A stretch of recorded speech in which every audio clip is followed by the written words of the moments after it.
எல்லாரும் எப்படி இருக்கீங்க? நல்லா இருக்கீங்களா? நானும் நல்லா இருக்கேன். நீங்களும் நல்லா இருக்கீங்கன்னு நம்புறேன். இன்னைக்கு காலையில 4 மணிக்கெலாம் எந்திரிக்கணும் அப்படின்னு நினச்சிட்டு தான் நான் தூங்க போனேன். ஆனா எந்திரிச்சது 4:30 மணி. குளிச்சு முடிச்சு வரும்போதெல்லாம் 5:30 மணி ஆயிடுச்சு. நானும் என்னைக்காச்சும் ஒரு நாள் ஒரு 5:30க்கெலாம் வந்து விளக்கு போட்டுடலான்னு நினைக்கிறேன். ஒரு நாள் கூட என்னால் 5:30க்கு விளக்கு வைக்கவே முடியல. தினமுமே லேட் ஆயிடுது. 4:30 மணிக்கு எந்திரிச்சாலுமே, குளிச்சு முடிச்சு நான் ரெடியாகி வர்றதுக்குள்ள 5:30 அந்த மாதிரி ஆயிடுது. நைட்டே நான் பார்க்கிங்லாம் கழுவிட்டேன்.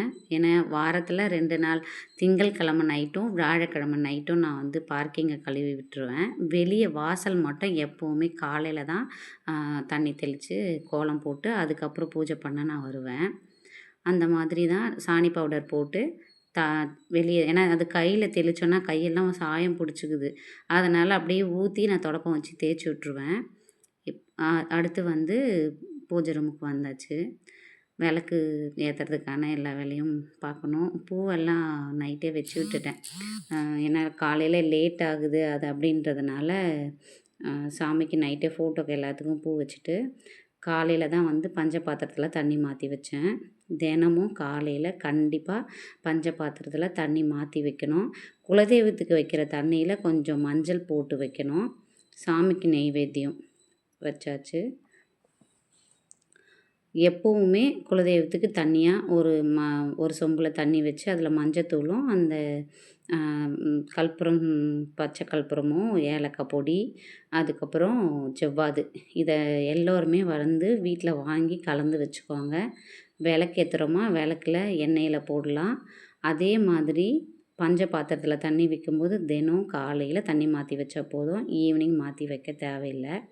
சாம்பிராணி இப்போ போடுறவங்க வீட்ல வந்து அடுப்பு இல்லாதவங்க கிராமத்தில வந்து அடுப்பு இருக்கும். அங்க நெருப்பு எடுத்து வந்து சாம்பிராணி போடுவாங்க. நம்ம நகரத்தில இருக்கிறதுனால, நான் வந்து சட்னிக்கு யூஸ் பண்ணிட்டு அந்த தேங்காய் கொட்டாங்குச்சிய வந்துட்டு நான் தினமுமே எடுத்து வச்சுப்பேன். கீழ தூக்கி போட மாட்டேன். ஒரு பக்கெட்ல வச்சுருக்கேன். அதில ஒண்ணு ஒண்ணு எடுத்து நான் கேஸ் அடுப்பு பத்த வச்சு அதுலேருந்து எடுத்து தான் நான் சாம்பிராணி போடுவேன். நிறையவே நெருப்பு கிடைக்கும். அத பக்குவமா பயப்படாம அடுப்புல நீங்க பத்த வச்சு எடுத்துட்டு வரணும். வெளிய கொண்டு வந்து வைக்கணும். அதுக்கப்புறம் அது எரிஞ்சு முடிஞ்சதுக்கப்புறம் சாம்பிராணி போட்டுக்கலாம். இப்போ வந்து வத்தி ஏத்தி வச்சுட்டு அதுக்கப்புறம் தான் சாம்பிராணி போட போறேன். நீங்களும் காலையில தினம் எழுந்திரிச்சு கொஞ்சம் யோசிக்காம வேலைக்கு போகிறவங்களா இருக்கட்டும், இல்ல வீட்ல இருக்கிறவங்களா இருக்கட்டும், கொஞ்சம் பால் மாறாம எந்திரிச்சு, குளிச்சு, காலையில விளக்கு ஏத்தி பூஜை முடிச்சுட்டு, அதுக்கப்புறம் நீங்க வந்து சமைச்சு ஸ்கூலுக்கு அனுப்புறதோ, இல்ல வேலைக்கு அனுப்புறதோ, அந்த வேலையெல்லாம் பார்த்தீங்கன்னா, உங்களுக்கு மனசுக்கு ரொம்ப சந்தோஷமா இருக்கும். நம்ம நல்லா இருக்கணும், நம்ம வீடு நல்லா இருக்கணும், நம்ம குழந்தைங்க எல்லாரும் நல்லா இருக்கணும், ஒரு வேலை வாய்ப்பெல்லாம் நமக்கு நல்லபடியா நடக்கணும் அப்படின்னு நீங்க நினச்சிங்கன்னா, கண்டிப்பா இந்த மாதிரி காலையில பூஜை பண்ணுங்க. மனசுக்கு ரொம்ப நிறைவா இருக்கும். ஆ வெ வாழ்க்கையில வெற்றி பாதைய நோக்கி போயிட்டே இருக்கலாம். ஆ உங்களோட இஷ்ட தெய்வத்த வணங்குங்க. உங்களோட முதல்ல வந்து விநாயகர வணங்கணும். அடுத்து நம்மளோட குலதெய்வம். கண்டிப்பா நம்மளோட குலதெய்வத்த யாரும் மறக்காம பூஜை பண்ணுங்க. அ அடுத்து நம்மளோட இஷ்ட தெய்வம் எந்த தெய்வமோ அந்த தெய்வத்த நம்ம மனசார பிரார்த்தனை பண்ணிக்கலாம். என்னோட இஷ்ட தெய்வம்னு பார்த்தீங்கன்னா, முருகர் தான். எனக்கு ரொம்ப ரொம்ப ரொம்ப ரொம்ப பிடிச்சது என்னோட உயிரே வந்து முருகர் தான். நான் அவர வச்சு தான் வழிபட்டுட்ருக்கேன். அதுக்கு முன்னாடி அவர் அண்ணன கும்பிட்டுக்கணும், விநாயகர கும்பிட்டுக்கணும். அதுக்கப்புறம் ஆ குலதெய்வத்த கும்பிட்டுக்கிறோம். அதுக்கப்புறமா தான் நம்ம முருகர்கிட்ட போறோம்.